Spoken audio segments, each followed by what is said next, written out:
Hello class 7 students, this is your science teacher from NVN School Bhuduki. Welcome back to your next video. In last video we had discussed about about nutrition in plants, mode of nutrition in plant, and now I am going to discuss about the process of photosynthesis. पिछली video में आपका एक paragraph छूट गया था जिसमें photosynthesis के बारे में बताया गया था, लेकिन अब उसको हम कैरी ऑन करते हैं.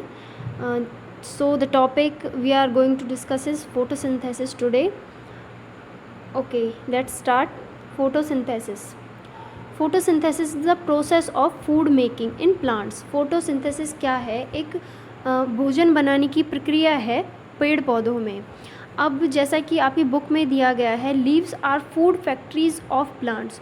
जो लीव्स होती हैं, जो पत्ते होते हैं प्लांट्स के, वो क्या होती हैं? फूड फैक्ट्रीज होती हैं. उनको फूड फैक्ट्रीज क्यों बोलते हैं? क्योंकि उनमें स्टोमेटा प्रेजेंट होता है और उनके लीव्स में एक पिगमेंट होता है जिसका नाम होता है क्लोरोफिल. उसकी हेल्प से ही वहाँ फ़ोटोसिंथेसिस की प्रोसेस होती है और सारा फूड की जो प्रिपरेशन होती है वो लीव्स में ही होती है. इसीलिए इनको फूड फैक्ट्रीज़ बोला जाता है. इसको हम डिटेल्स में आगे समझेंगे, लेकिन फ़िलहाल के लिए आप इसे समझिए. The synthesis of food in plants occur in leaves. जैसा कि मैंने अभी आपको बताया कि जो फूड की प्रिपरेशन है वो प्लांट्स में लीव्स में होती है. Therefore all the raw material must reach there.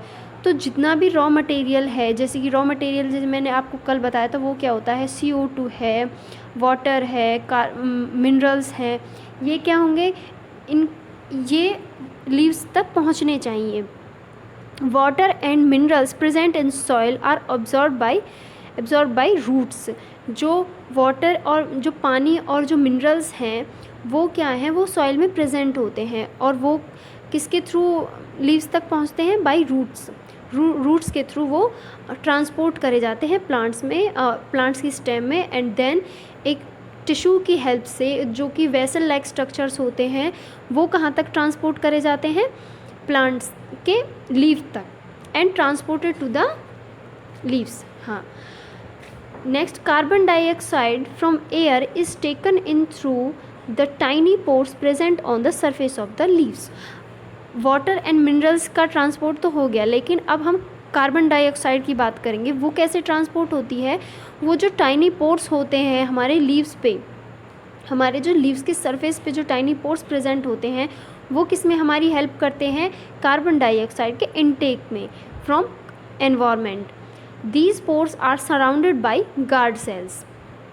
और ये पोर्स कैसी सेल्स से सराउंडेड होते हैं? उनको बोलते हैं guard cell. Such pore are called stomata. और इन पोर्स को हम क्या बोलते हैं? स्टोमेटा. आगे इसमें आपको स्टोमेटा का डायग्राम भी दिखाया जाएगा और आप उसमें अच्छी तरह समझ पाओगे कि स्टोमेटा स्टोमेटा का स्ट्रक्चर क्या होता है, गार्ड सेल कैसे दिखती हैं, वो आपको नेक्स्ट लेक्चर में बताया जाएगा. Now again the next part is water and minerals are transported to the leaves by vessel which run like pipes throughout the root, the stem and branches and the leaves. जैसा कि मैंने आपको पहले बताया था कि टिश्यूज़ प्रेजेंट होते हैं. जैसे रूट्स से हम सॉइल में जो भी मिनरल्स और वाटर प्रेजेंट थे वो हमने रूट के थ्रू इनटेक कर लिए. अब वो स्टेम तक और लीव्स तक कैसे पहुंचाए जाएंगे? तो उसके लिए प्लांट्स में टिश्यूज़, एक स्पेशलाइज्ड टिश्यूज़ प्रेजेंट होते हैं जिनके बारे में आप फर्दर आपके जो चैप्टर्स आएंगे उसमें आप स्टडी करोगे. लेकिन अभी आप यही समझिए कि वो एक स्पेशलाइज्ड टिश्यू होते हैं जो ट्रांसपोर्ट करने में हेल्प करते हैं और जिनका स्ट्रक्चर वेसल्स के जैसा होता है, लाइक पाइप्स. और वो रूट्स में और स्टेम में वो सारा जो भी मिनरल्स हैं, वाटर हैं, वो सप्लाई करते हैं. They form a continuous path और passage for the nutrients to reach the leaf. ये क्या करते हैं? ये एक कंटिन्यूस एक पाथ क्रिएट करते हैं, एक रास्ता क्रिएट करते हैं जिससे न्यूट्रिएंट्स आसानी से लीफ तक पहुंच जाए. You will learn about transport और materials in plants in chapter 11. तो इसमें बताया गया है कि आप अपने 11th चैप्टर में पढ़ोगे कि किस तरीके से प्रॉपर ट्रांसपोर्ट करा जाता है पूरे प्लांट में मिनरल्स का और वाटर का। ओके, नेक्स्ट हम अब पढ़ेंगे कि किस तरीके से फोटोसिंथेसिस की प्रोसेस कंप्लीट होती है लीव्स में, और ऐसी कौन कौन सी चीज़ें होती हैं जो हेल्प करती हैं हमारी फोटोसिंथेसिस की प्रोसेस में। The leaves have green pigment called chlorophyll. जो लीव्स होते हैं प्लांट के, उनमें वो एक ग्रीन पिगमेंट कंटेन करते हैं, जिसकी वजह से ही हमें हमारे सारे जो पेड़ पौधे होते हैं वो हमें ग्रीन कलर के दिखाई देते हैं। तो उस ग्रीन पिगमेंट की वजह से तो जो लीव्स होते हैं वो ग्रीन पिगमेंट जिसका नाम है क्लोरोफिल कंटेन करते हैं। It helps leaves to capture the energy of the sunlight. ये जो क्लोरोफिल होता है, ये जो पिगमेंट है, ये क्या वर्क करता है, इसका फंक्शन क्या है कि ये सनलाइट को कैप्चर करता है। This energy is use to synthesize food from carbon dioxide and water. और जो सनलाइट से हमें एनर्जी गेन होती है वो क्या करता है, हमारे फूड को प्रिपेयर करने में हेल्प करता है। किससे? कार्बन डाइऑक्साइड से एंड वाटर से। Since synthesis of food occurs in the presence of sunlight. तो हम ये बोल सकते हैं कि जो फूड की प्रिपरेशन है वो सनलाइट की प्रेजेंस में होती है। It is called photosynthesis. जैसे हम फोटोसिंथेसिस में फोटोसिंथेसिस वर्ड को ब्रेक डाउन करेंगे और तो हम क्या समझेंगे, photo means light and synthesis means preparation, to combine, मतलब किसी भी चीज़ की प्रिपरेशन करना। तो फोटोसिंथेसिस क्या हुआ कि in presence of sunlight, the process of making food. So we find that chlorophyll, sunlight, carbon dioxide and water are necessary to carry out the process of photosynthesis. तो आपने ये चीज़ समझी कि जो कार्बन डाइऑक्साइड है, वाटर है, chlorophyll है, ये सब क्या है, बहुत ही नेसेसरी हैं फोटोसिंथेसिस की प्रोसेस को कैरी आउट करने के लिए। It is a unique process on the earth. यह एक बहुत अनोखी प्रक्रिया है जो हमारी अर्थ पे परफॉर्म होती है। ये सबसे अलग है, बहुत ही यूनिक है। The solar energy is captured by leaves and stored in the plant in the form of food.